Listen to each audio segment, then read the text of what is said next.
அருமை மகனே, எனதருமை மகனே, நான் உன்னை மிகவும் நேசிக்கின்றேன். முதுமையின் வாசலில் நான் முதலடி வைக்கையில் தள்ளாட்டம் என் மீது வெள்ளோட்டம் பார்க்கும். கொஞ்சம் பொறுமை கொள்க, அதிகம் புரிந்து கொள்க. என் முதுமை பார்த்து முகம் சொலிக்காதே. நான் சாப்பிடுகையில் கை நடுங்கி சாதம் சிந்தி விட்டேனா? சத்தம் போடாதே.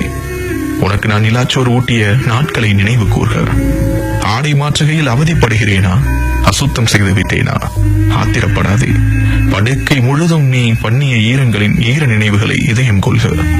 ஒரே பேச்சை தேய்ந்த ஒளிநாடா போல் ஓயாமல் சொல்கிறேனா? சலித்துக் கொள்ளாதே. ஒரே மாயாவி கதையை 100 முறை என்னை படிக்கச் சொல்லி நீ உறங்கிய இரவுகளை ஞாபகம் கொள்க. நான் குளிக்க மறுக்கிறேனா? சோம்பேறித்தனம் என்று சுடுசொல் வீசாதே. உன்னை குளிக்க வைக்க நான் செய்த யுக்திகளை எனக்காக புதுப்பித்து தருக. புதிய தொழில்நுட்பம், புதிய பயன்பாடுகள், உன் புயல் வேக புரிந்து கொள்ளல் சத்தியமா எனக்கு சாத்தியமில்லை. கேவலப்படுத்தாதே. கற்றுத்தருக. கவனித்து பழக அவகாசம் தருக.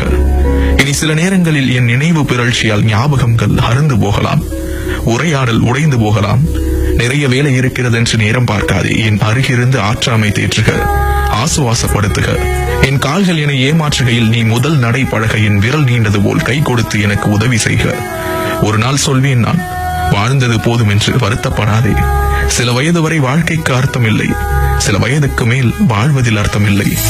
காலம் வரும்போது இதை நீயும் புரிந்து கொள்வாய். இனி நான் வேண்டுவதெல்லாம் நீ என்னை புரிந்து கொண்ட புன்னகை. ஆம், இனி நான் வேண்டுவதெல்லாம் நீ என்னை புரிந்து கொண்ட புன்னகை.